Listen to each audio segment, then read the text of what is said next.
Ассаламағалейкум. Қайырлы күн, құрметті көрермендер. Дендеріңізге саулық, бастарыңызға амандық тілейміз. Сіздер мен ауыл тынысы арнасы. Бүгін 23 мамыр 2025 жыл. Жұма мүбәрәк болсын. Тілеген дұға тілектеріңіз барлығы қабыл болсын демекпін. Түс ауған уақыт қой бізде. Түс ауған уақыт. Көптен бері видео шыққан жоқ. Бір 6 күн болды. Тоса тұрайш деп бір 6 күнге шығып кетті. Оған себепкер болған өткен видеода бір айтық бойып едім сіздерге. Трактор келет деп. Сонымен трактордың да біраз мерзімі ұзарып кетті. Айтылған нәрсе кейде біраз кешіктіріліп қалады, оған айып етпеңіздер. Сол себепті видеода біраз кешігіп шығып жатыр. Кешірім сұраймын сіздерден. Көп адамдар, тілеулес адамдар, жанашыр адамдарымыз, көрерменім, ағайыным қайта WhatsApp-тан да, комментарийға да бұрынғы видеоларға жазып, видео қашан шығады, тосық балтық деп тілеулес болып жатыр. Сол кісілерге айтарым, Алла разы болсын. Бұл да бір бақытты десем бе, әдемі сәттердің бірі. Іздейтін адамың болсын дейді қой. Сол сияқты бізді де елеп іздеп атқан көрермендерім, ағайындарымыз бар. Сіздерді ағайыным деп отырмын. Сондықтан сіздердің алдарыңызда кешірім өтініп, кешірім сұрақ қоям. Оған айып етпейсіздер. Енді бүгінгі видеоның басты рөлде десем де болады. Ол үйге бүгін трактор келді. Трактор міне мынау. Ловал деген Қытайдың тракторы 1054 жазылып тұр. 1054 деген осындай трактор. Қуына, күрегі, ашасы әлі дайын емес. Қазақстан бойынша заводтарда жоқ дейді. 2 жұмадан кейін келіп, өздері осы ауылға келіп, құрып өздері істеп береді қуындарына шейін. Келісімде сол. Оған шейін трактор бұнда қаңырап бос тұрмасын, обкаткадан да шығара беріңдер деп берді. Үйлерінде жұмысты істей беріңдер. Трактор тұрғанда не болады? Қуын келгеннен кейін өзіміз барлығымыз істеп береміз деді. Бәрін әкеп істеп береміз деді. Трактордың жағдайы осындай. Алла қолдап, Алла бұйырып осындай тракторге де жеттік. Бұл біріншіден енді бірінші Алланың арқасы, одан кейін балалардың, мал жанның арқасы ғой енді. Ода бір. Сондықтан балаларда жас кездерінде осындай трактор міне осыншы, көрсінші деп осыны алып отырмыз енді. Осындай жағдайдағы трактор. Ал кәне Марқат ашып. Жаңа ғана жүріп келді Марқат. Түскі сағат 12 кезінде шыққанның облыс орталығынан. Қазіргі сағат неше Марқат бір? 6 болып қалды. 6 сағат па, сондай жүріп келді ғой. 140 километр жолды ақырын қатты басқан жоқ. Ақырын жүріп келді, өз қотымен келді үйге. Ішін көрсете кетсем бірінші тұратыр Марқат. Ішінде пеші түгелі бар, кондер, суытатын күн ыстықта, мына күннің көзді шағылысып, кішкене бөгет болып тұр енді. Иномарка ғой енді, иномарка. Тамаша тек, іші түгелі. Енді менің қолымнан бұны жүргізу келмейді шығар. Себебі бұның ана тетіктерін маған ұққанша мендей адамдарға әлі біраз уақыт керек. Кәне Марқат.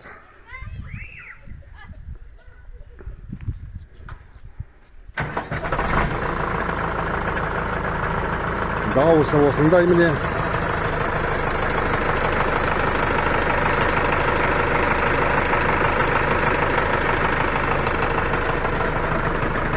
Дауысы осындай.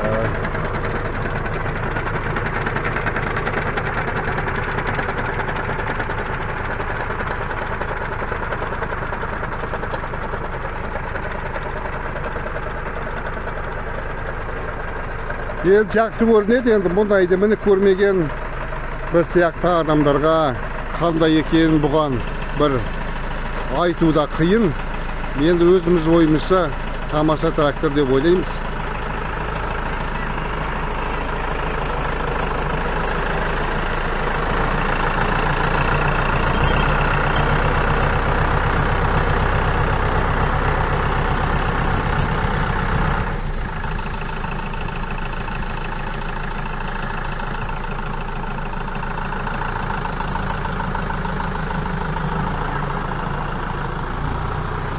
Балалар мәз енді, бастысы балалар мәз. Шаршатпайды дейді, шаршағанда жоқпын дейді.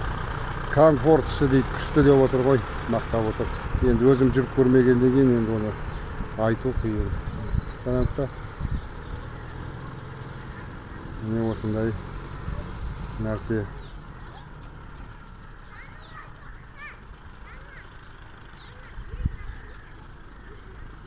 Әдейі сіздерге жүргізіп көрсетіп жатырмын ғой.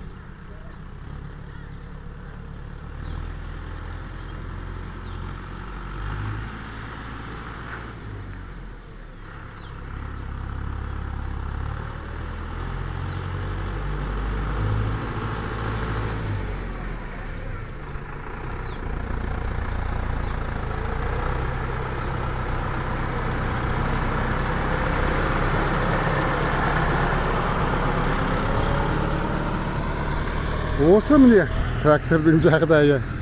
Бүгін өзі таңертеңнен сабыр болып жатырмыз. Трактормен бірге қатар кеше тағы бір жақсы жағымды жаңалықтың бірі десем де болады. Трактормен бірге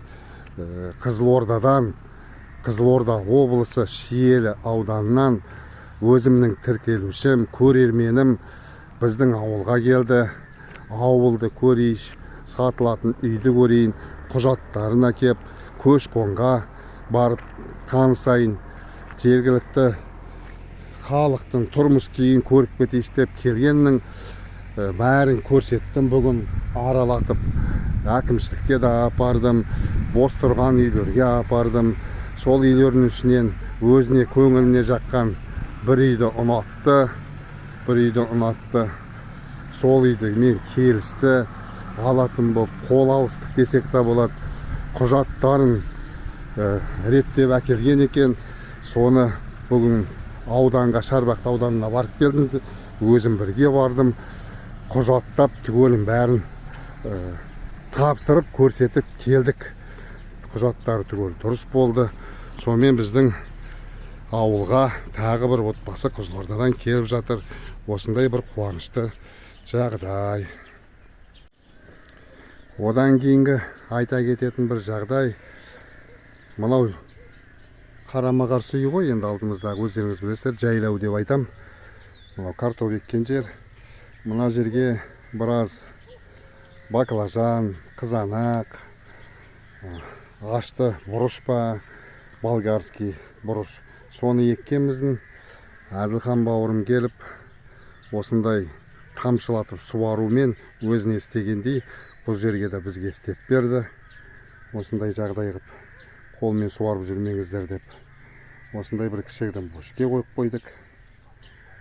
Осындай тіршілікпен айналысып жатырмыз. Негізі тамаша нәрсе екен. Енді дәл біздің жаққа деп айтпаймын.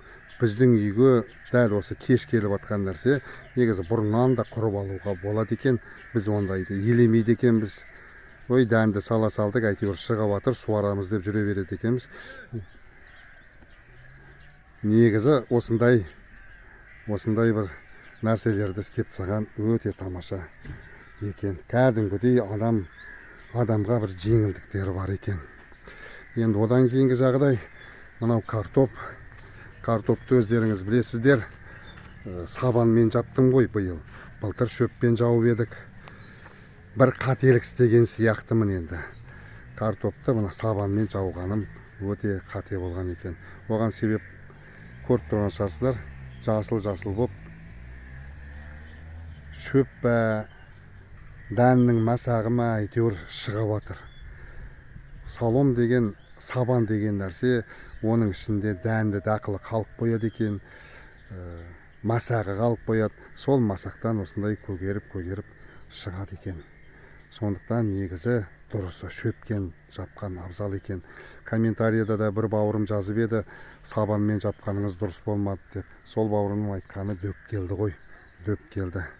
Енді бір амал, үйден бір рулон шөпті әкеп, осының үстінен тағы да бір 5-10 сантиметр қып жауып жіберу. Сол дұрыс болатын сияқты. Осындай нәрсе. Мына жерде малина гүл деген жоқ, суарып жүрміз. Бірақ жақсы өсіп, тамыры қатайып, тамаша болып келе жатыр енді. Осы біздегі сіздер соңғы видеодан кейінгі бір жаңалықтарымыз осындай болып отыр.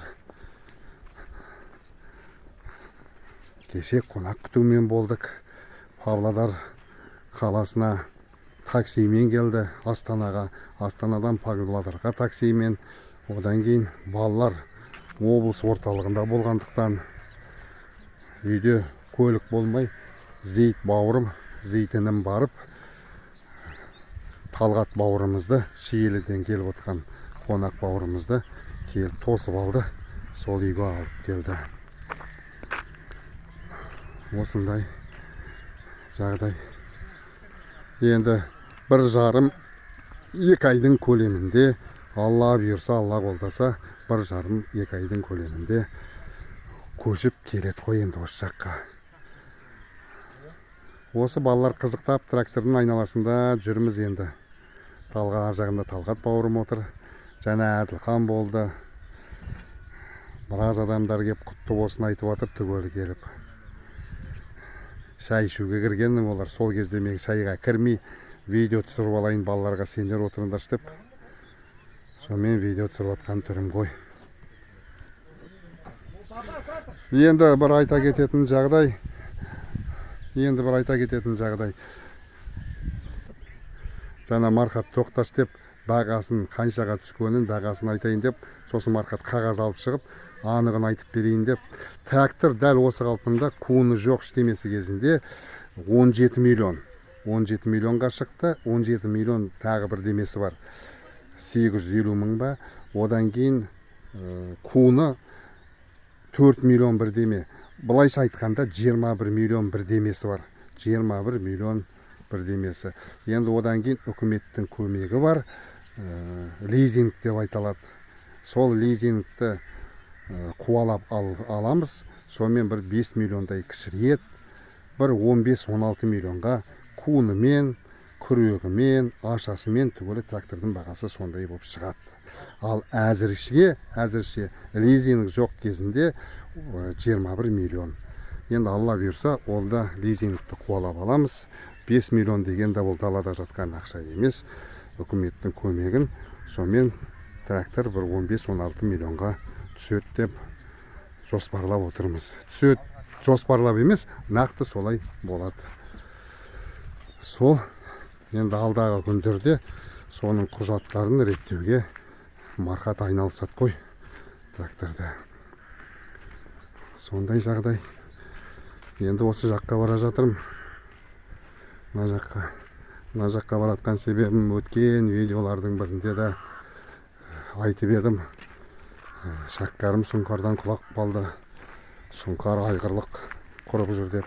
Сол сұңқарды да соңғы видеодан кейін екінші күні ұмытпасам, сұңқарды ат қылдық қой. Ат қылдық. 4 күн ба 5 күн болды. Ат қылғанымызға піштіріп тастадық. Ол сөзде ұят жоқ, солай деп айтады қой. Пішпе той деп айтамыз. Адамдарда баланы піштіргенде, сүннетке отырғызғанда пішпе той деп айтады, сүннет той деп. Сол сияқты енді бұл жылқы болғаннан кейін, мал болғаннан кейін піштіріп тастадық деп айта берсем, оған айып етпеңіздер. Ол сөзде ұят жоқ. Піштіріп тастадық сұңқарды. Шүкір Алла. 3-4 күн күндікке аяндатты қой. 4-еуміз кезек мініп мұршасын бермедік. Сонымен сұңқар тіл көзден сақтасын. жеңіл өтті десем де болады. Кеше құйрығын буып тастаған едік, сол кеше сол буғанын да шешіп құйрығын осылай жібердік. Осындай жағдай. Осы мына жерде бір шәккәрімнің жетім қозысы жүр, сүтпен асырап жүрген. Мына жақта бұзаулар. Бұзаулардың жағдайы міне осы. Қазір кеш болғандықтан кешкі азықтарын, көк суларын, аброттарын, жемдерін тосып тұрған жағдайлары бар. Осы жақта айғайлап шәккәрім келе жатыр.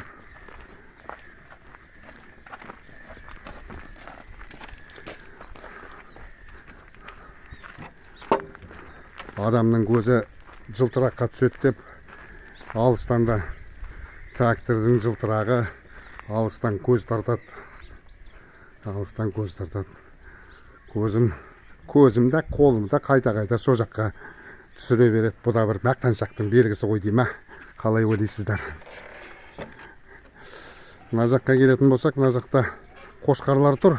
Қошқарларды әзірге жібергеніміз жоқ. Қой қырқымы басталған жоқ. Балалар 20 қойды қозылармен бірге қырқып көрген. 10 шақты қой, 10 шақты қозыны. Жүндері әлі көтерілмепті. Біздің солтүстік аймақтарда күннің ыстығы 1-3-4 рет қана күн болды.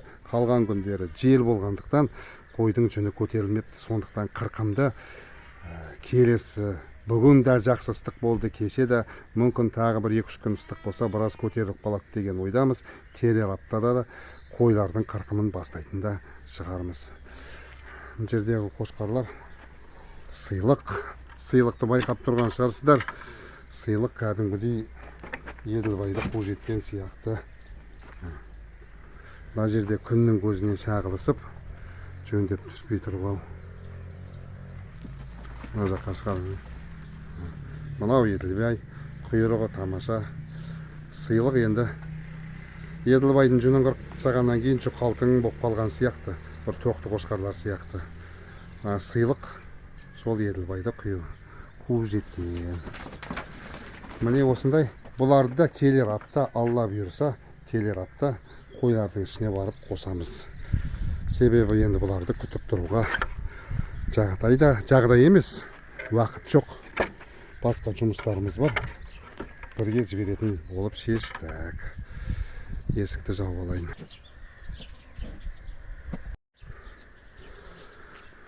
Осы шәккәрімнің тауықтары өздеріңіз білетін жұмыртқалап жатыр. Ан жақта балапандар, қаз қалпында, аман шүкір Алла, барлығы өсіп өніп жатыр. Оны келесі видеода көрсетейін.